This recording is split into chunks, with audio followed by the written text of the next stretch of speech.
Então são dias, semanas, meses, anos esperando a pessoa se decidir e a vida voltar a andar. Enfim, por que não esperar a pessoa se decidir e a vida voltar a ser boa como era antes? Bora tomar um café e bater um papo? Olá, eu sou Rodrigo César e você está no meu canal. E espera até o final do vídeo porque estamos inaugurando hoje uma sessão diferentona.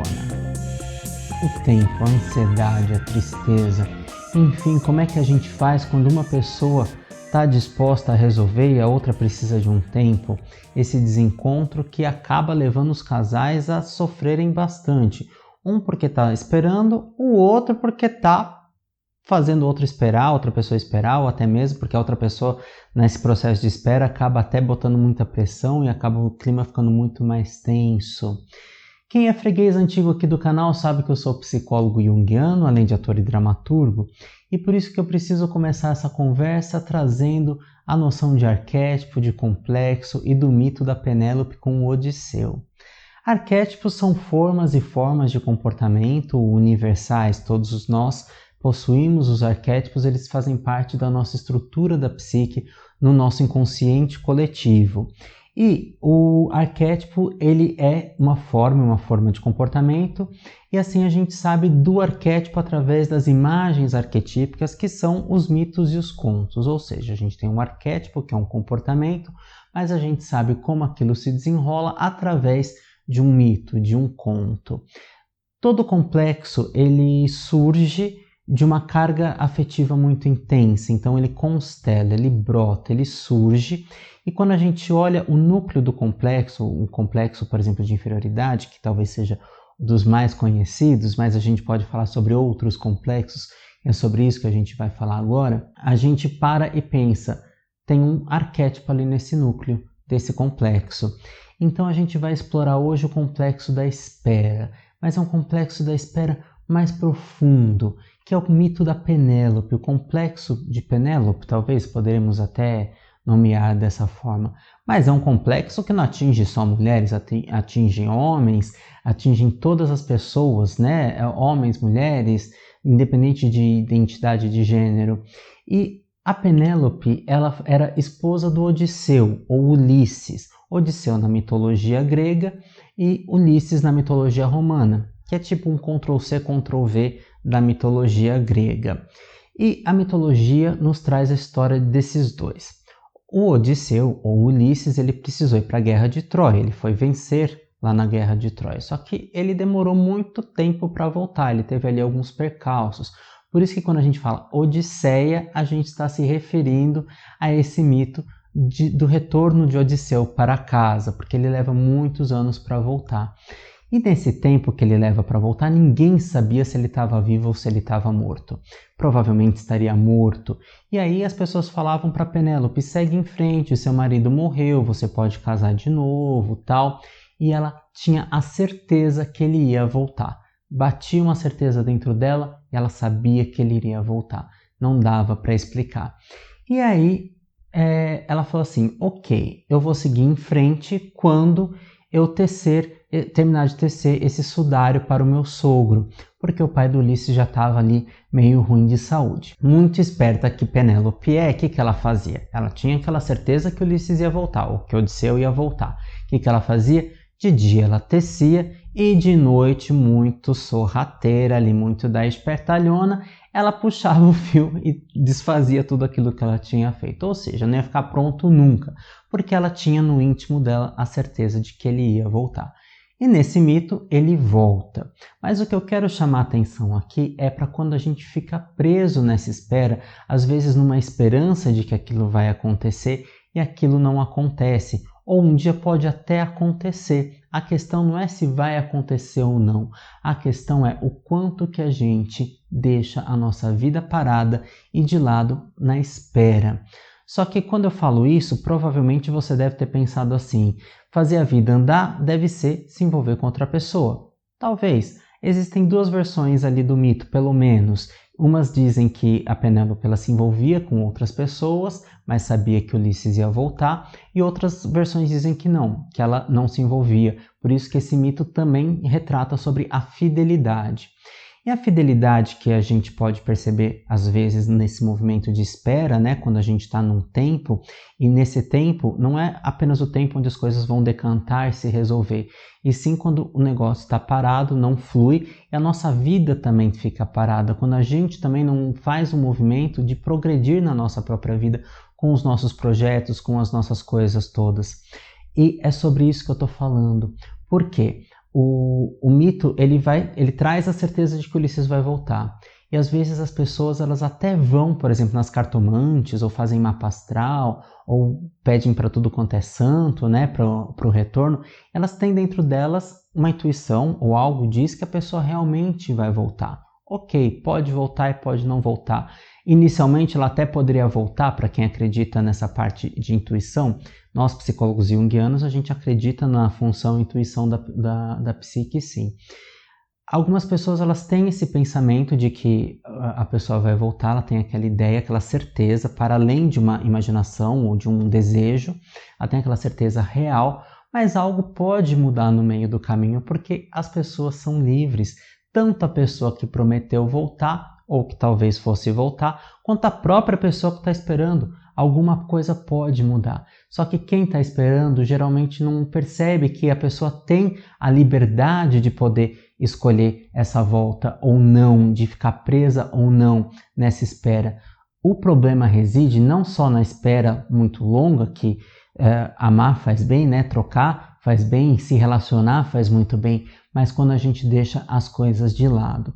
Se você estiver gostando do vídeo, já deixa seu like e aproveita para se inscrever, porque toda segunda, às 11 horas, nós temos vídeos sobre arte, cultura e comportamento. Toda essa história para a gente começar a fazer paralelos com a nossa própria história, porque os mitos e contos eles servem para a gente não para a gente fazer igual, né? E sim para nos inspirar e para a gente pensar sobre o nosso próprio processo. O Jung, o Carl Gustav Jung, o pai da psicologia analítica, ele fala pra gente que a nossa vida é um processo de individuação se a gente assim souber aproveitar. E o que é o processo de individuação? É a gente se tornar único, a gente se tornar indivíduo. Ou seja, a gente se afasta desses complexos, dessas imagens primordiais dos arquétipos, a gente deixaria de viver a história da Penélope para viver a nossa própria história, o nosso próprio mito do significado. Então, será que muitas vezes a gente não segue adiante ou não consegue colocar um fim, mesmo quando tudo parece que já encerrou e esse tempo já meio que desandou, né? Sabe uma receita quando desanda e não dá para fazer nada para resgatar? Só que a outra parte também não chega e não fala. E a gente também não precisa esperar a outra parte, a gente também pode tomar a iniciativa e a gente também pode finalizar ciclos. Mas será que às vezes a gente não encerra porque a gente permanece num estado de fidelidade, tal qual a Penélope? Porque a gente tem livre-arbítrio. Não significa porque no caso da Penélope o Odisseu voltou, que no nosso caso a pessoa também vai voltar. Mesmo que a gente tenha algumas intuições, mesmo que cartas do tarô possam ter lido isso, mesmo que mapas astrais possam ter feito as melhores sinastrias, mesmo que os melhores conselhos espirituais a gente possa ter recebido, as coisas mudam, as coisas são muito dinâmicas. E quando muda, o que a gente tem que exercer? Qual traço nosso a gente tem que exercer? A flexibilidade, o jogo de cintura e saber também se apropriar das nossas próprias escolhas, que a gente também pode escolher. E isso pode ser, inclusive, muito bom. Acontece que a gente acaba, às vezes, valorizando a ausência. E por conta de uma fidelidade, a gente, às vezes, até recusa o convite de um cinema de um amigo, de uma amiga, porque a gente está esperando a outra pessoa. E a gente permanece, tal qual Penélope, naquele estado de fidelidade ao Odisseu. Ok, isso é muito bonito, mas o quanto que de repente a nossa vida também estagna porque a gente está colocando na mão da outra pessoa toda a nossa felicidade. A gente precisa pensar sobre isso. Muitas vezes a gente recebe uma mensagem de uma pessoa, de um familiar, de um amigo, e a gente nem responde porque a gente desanima, porque a gente está esperando que seja a mensagem daquela outra pessoa. Então vamos valorizar o que tem aí, o que está disponível e não o que está indisponível. Se aquilo voltasse, aquele relacionamento voltasse, aquela pessoa voltar, ótimo.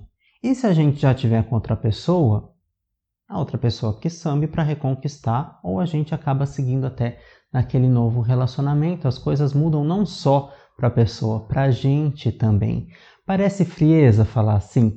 Parece, mas isso também não é um processo que surge do dia para a noite. Isso pode levar, como eu disse lá no começo do vídeo, pode levar dias, semanas, meses e até anos.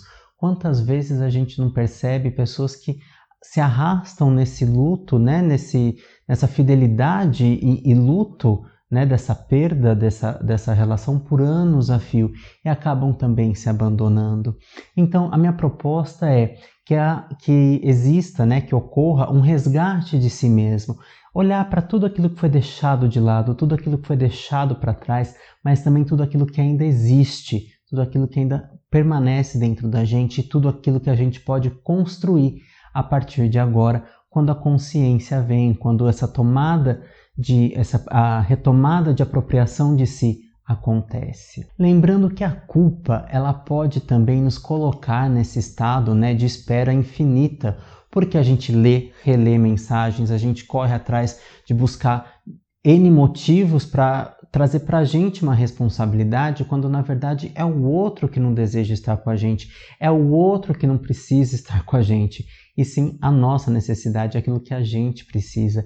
E a gente pode começar a pensar o seguinte exercício, fazer o seguinte exercício: o que eu quero versus o que eu preciso. Será que o que eu quero é o que eu preciso? Será que o que eu preciso é o que eu quero?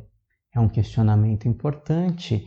Isso faz também com que a gente olhe para a nossa própria vida, porque um relacionamento a dois, ele vai ser construído, ele vai ativar coisas, um ativa coisas no outro, né? E não só uma pessoa espera a outra para ativar em si as coisas.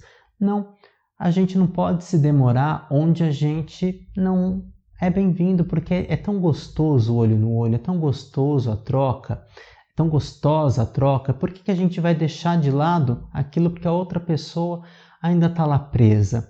Veja, eu não estou falando para a gente ser impulsivo e largar, porque sim, maturidade também é entender que a espera às vezes pode ser muito longa, mas também a gente não pode ficar refém do processo do outro, né? E seguir em frente não significa necessariamente que a gente já vai encontrar outra pessoa e ficar com outra pessoa, mas é aquilo que eu falei antes, a gente não abandonar os nossos planos, os nossos projetos, a nossa própria vida.